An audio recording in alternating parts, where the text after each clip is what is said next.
Hey everyone, it's a podcast. I'm Nintendo Son, also known as Ethan. I guess I'm Windless Zephyr, also known as Mac. I write music.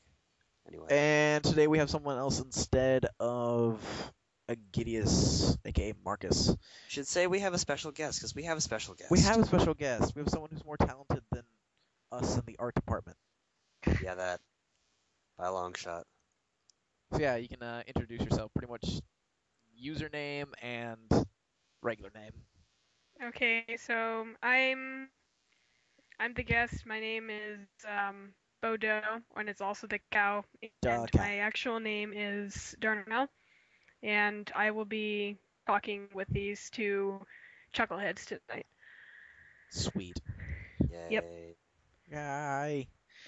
Okay, so one thing I wanted to bring up with this one was it was an article that I found, and it was about the how much uh, people in the United States pay for internet and phone compared to other countries, and how better their internet is than ours. That's not necessarily true. Um, America has one of the highest internet access, what's the term? Percentages per population? we are Something like that. we are 29th. We're number 29 in worldwide. We used to be number In terms of speed or coverage or in terms of speed. are you, Coverage, we probably have better coverage, but other countries have better speed.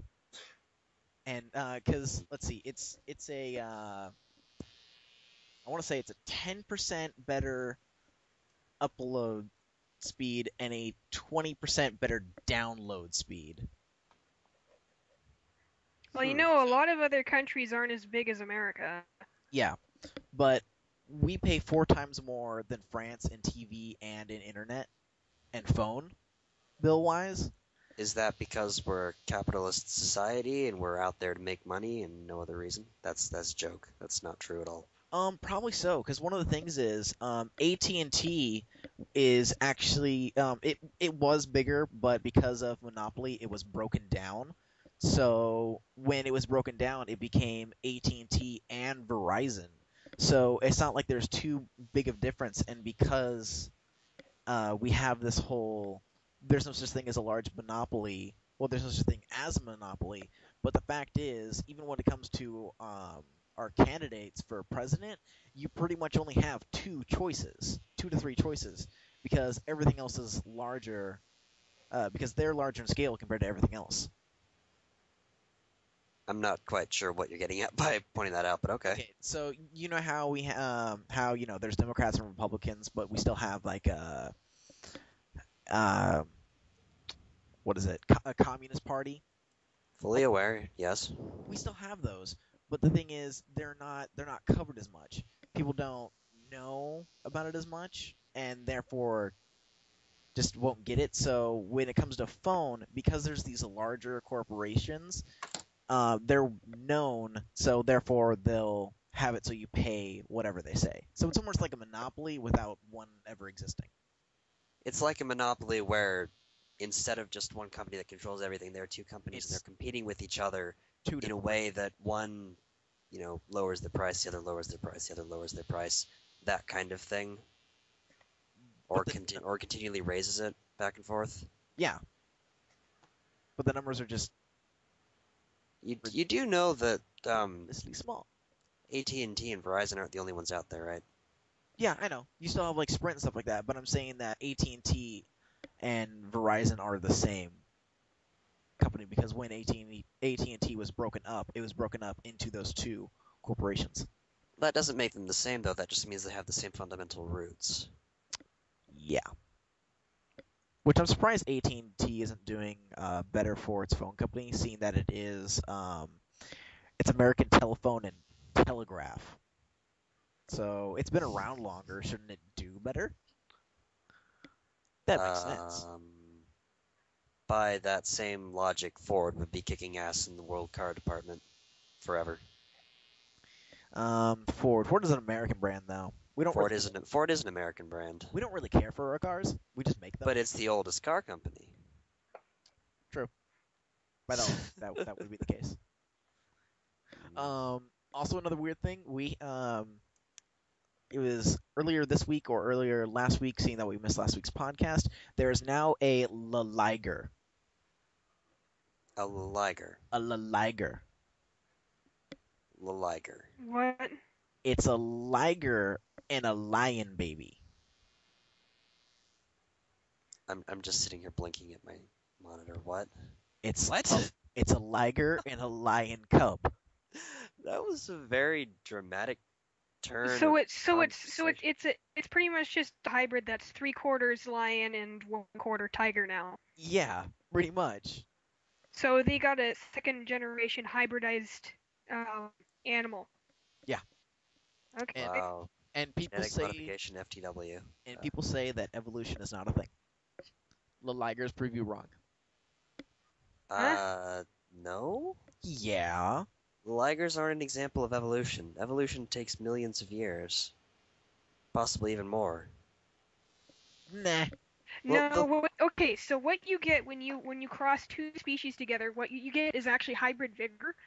It's where you have an offspring that surpasses both the parents in its ability to survive and also its other traits. It's like crossing wolves and dogs. Their immune system is pretty steadfast compared to just pure wolves and pure dogs. Yeah. It's just hybrid.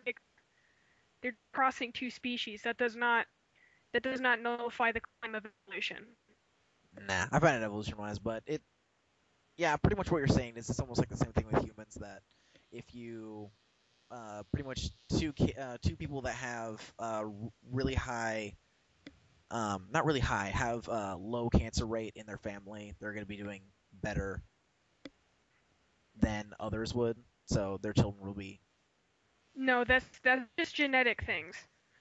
You can breed in just about anything if with just the right line breeding. It's where you keep to a certain bloodline. You can breed longevity into people. You can breed things like cancer into people, diabetes, anything. It's typical breeding rules, really. Why does this sound like the eugenics movement of the early 20th century? It's And actually also not Hitler. eugenics. It's actually a lot of rabbits and other animals. Yeah. Well, I mean, in terms of humans, it's just breeding out the traits you don't want. I mean, breeding in the traits you do want, like forced natural selection or something. Well, yeah. Truthfully, I mean, I'm pretty sure that the human race would be doing a lot better if they did import some sort of a measure to breed out some of those characteristics. We'd have, eventually you'd have a bloodline of people that are resistant to a lot of diseases because they bred a lot of that genetic weakness out. From a biological standpoint, that sounds like a good idea, but then you've got all the lovely social and political implications, so... If there are any ladies out there who are immune to chickenpox, let's have babies and we'll take over the world together. You are a dork. It's so true. I'm immune to chickenpox, and if I can find someone else who has immunity to it, then there's a high likelihood that your children will be immune to chickenpox. And then we could take over the world. We could take over the world and spread out either a higher form or just a newer form of chickenpox. Therefore, everyone else will be dead, and my kids will live.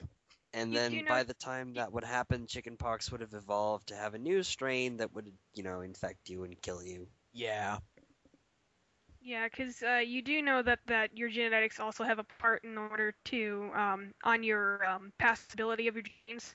Let's say that your immunity of chickenpox is actually a dominant recessive configuration.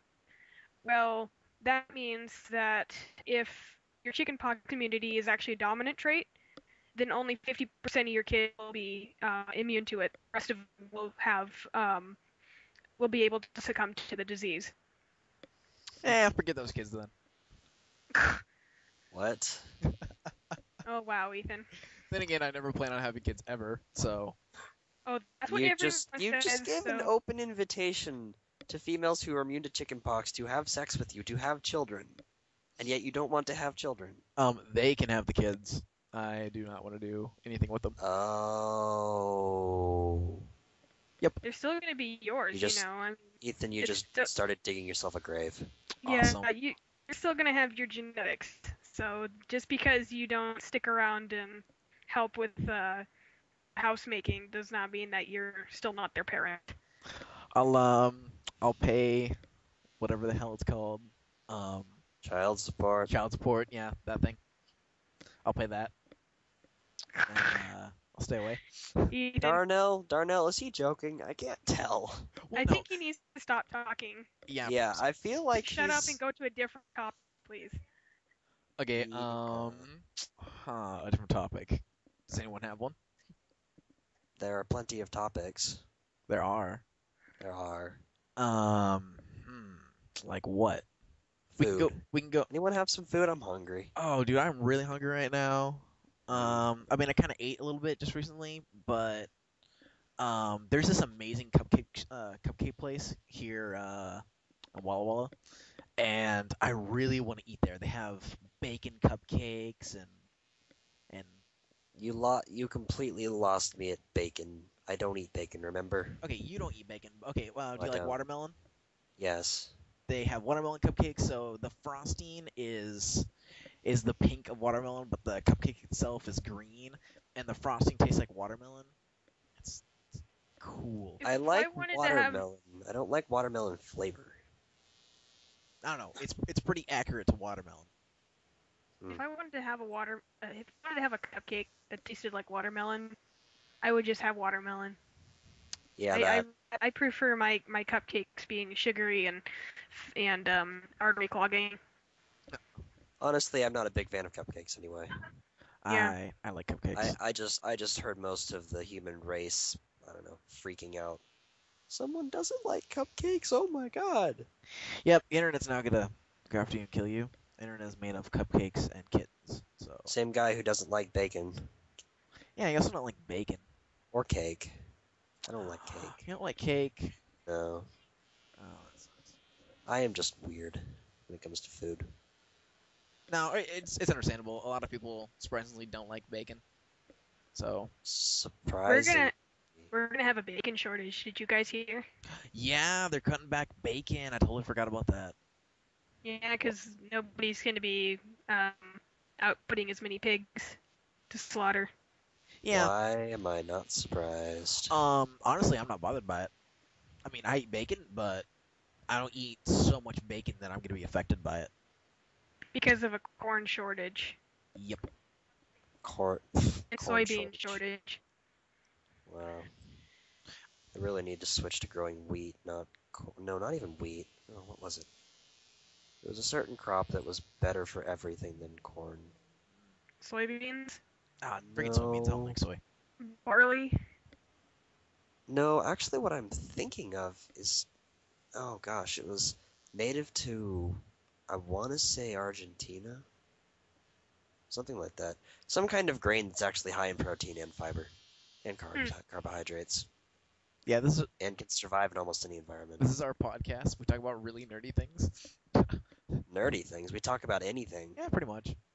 And again, you can be nerdy about anything. So who am I kidding? But you know what? I'm so glad that we're done with high school because I no longer have to deal with people's ignorance. Don't go to college then. Oh, okay, I won't. I'll go to. Good. I'll stick with the Art Institute where people won't talk about and say blood is blue.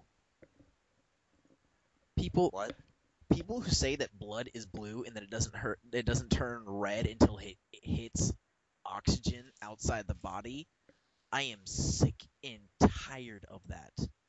I had like 3 kids in my English class who could swear that blood was blue.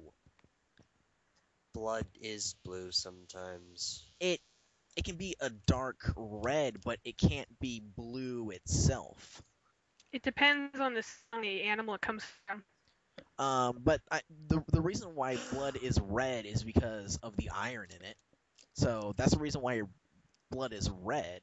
No, it's because of hemoglobin. Like things in crabs, they have a thing called hemocyanin, and their blood's actually blue because they have a different type of blood cell. Now, see, that's cool, but I'm